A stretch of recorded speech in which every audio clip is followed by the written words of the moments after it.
Welcome to the deep dive. Today, we're heading into a really quite singular account. Our source is this audio piece detailing something the speaker calls gang stalking. Right. And specifically, the focus is how this alleged phenomenon plays out in shops, in retail settings. Exactly. So we're going to be unpacking this firsthand narrative. Eh? It describes what the speaker believes is an organized pattern of harassment. Yeah, directed at specific people who they call targeted individuals or TIs. And this is happening supposedly inside various stores.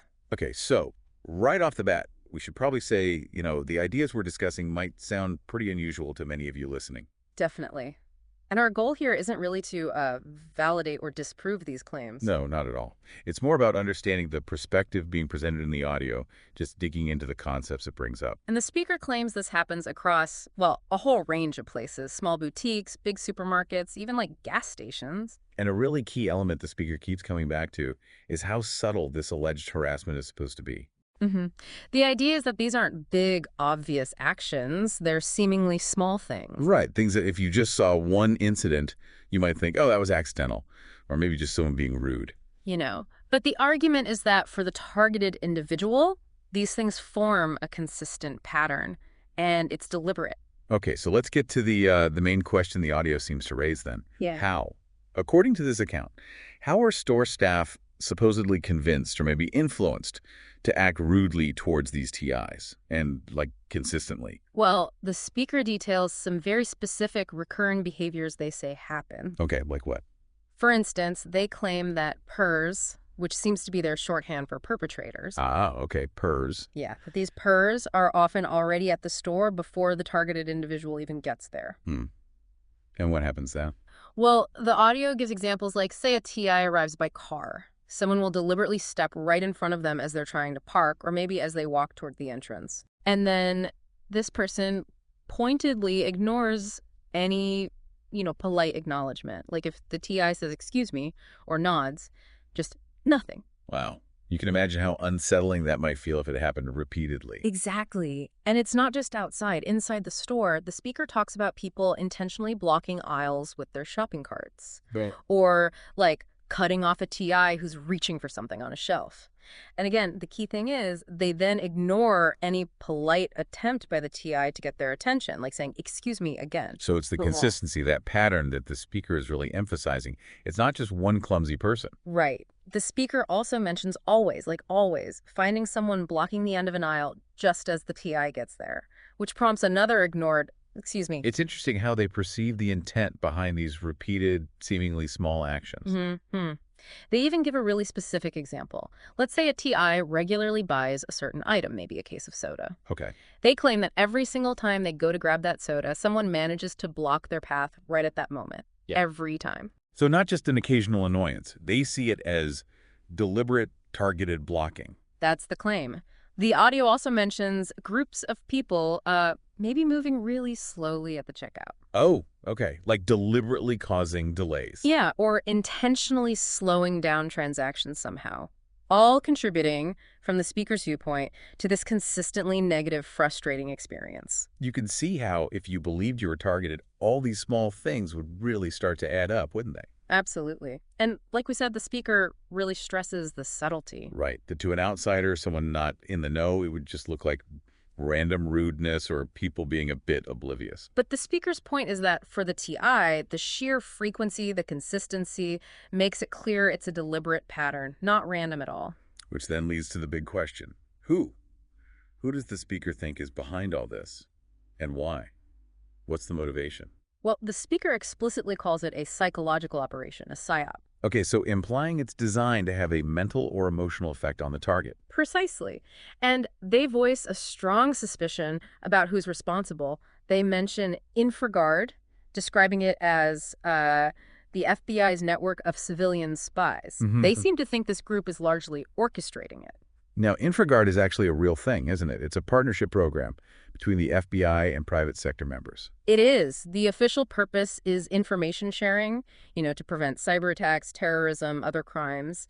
But the speaker here is suggesting a very different kind of covert use for it. Right, a much more controversial interpretation of what that network might be doing. Definitely. And the speaker also claims this isn't new. They suggest it's been going on for decades. Decades, even before the internet was so widespread. That's what they say. And they also assert that these targeted individuals are under basically 247 surveillance, constant watching. Okay, so constant surveillance, orchestrated harassment. It's a pretty complex picture they're painting. It is. And they break down the players involved into three groups. Which? You've got the targeted individual, the TI. Then there's the perp, the person allegedly spreading lies or coordinating things. And third, the merchant, meaning the store staff, the cashiers, the managers. Right, so the perp influences the merchant to act against the TI. That seems to be the model. Yeah. Which brings us back to that central question. How? How are these merchants, these ordinary store workers, supposedly influenced to participate? The audio doesn't give one single answer, does it?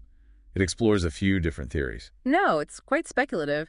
One idea is some kind of manipulative training, maybe even involving hypnosis, or perhaps just feeding the staff slanderous information about the targeted individual. Like telling the staff lies to make them dislike or distrust the TI. Exactly. The speaker wonders about drugs being used, or maybe specific keywords that trigger a certain response in the staff. Keywords.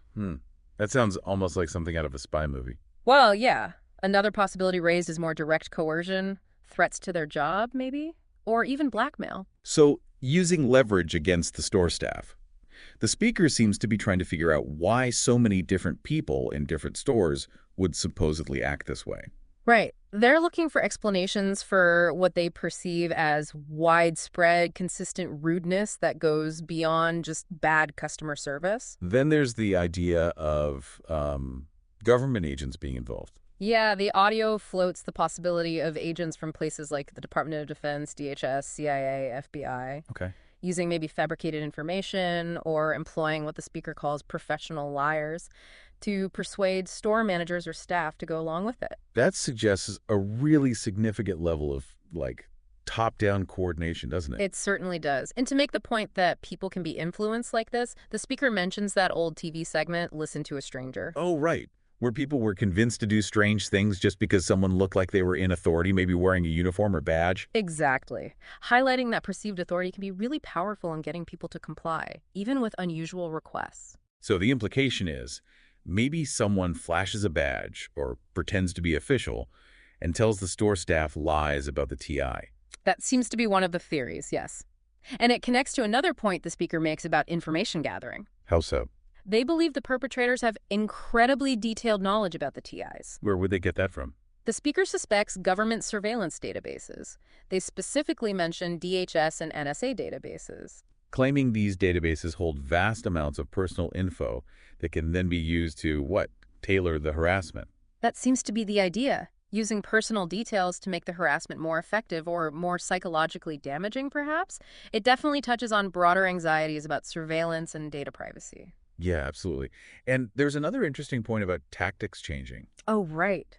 The speaker believes that if the perpetrators think the TI has figured out a specific tactic, they'll just switch to something else. So it's adaptive, suggesting the perpetrators are actively monitoring the TI's reactions. That's the implication. It suggests a perceived level of sophistication and responsiveness from the alleged harassers.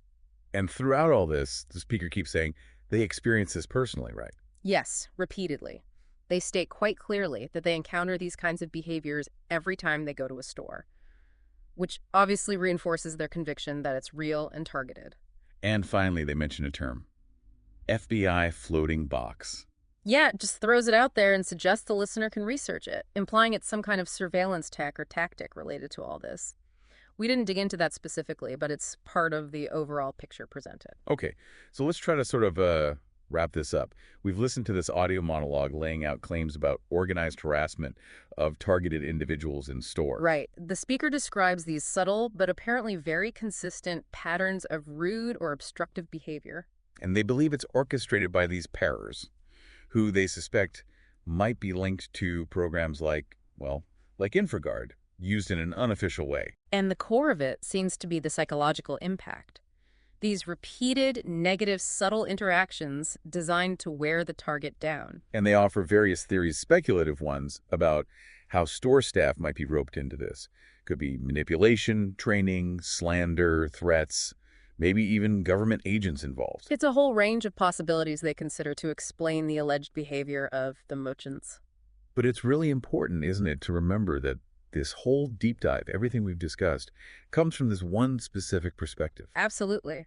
It's based entirely on the claims made in the single audio source we analyzed. So it leaves you, the listener, with some pretty big questions to think about, I guess. Definitely.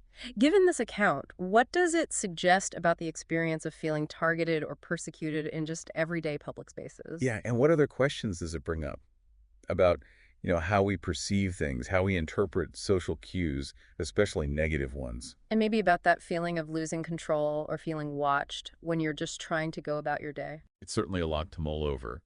We encourage you to reflect on the speaker's claims and, well, just the complexities they raise about individual experience and perception.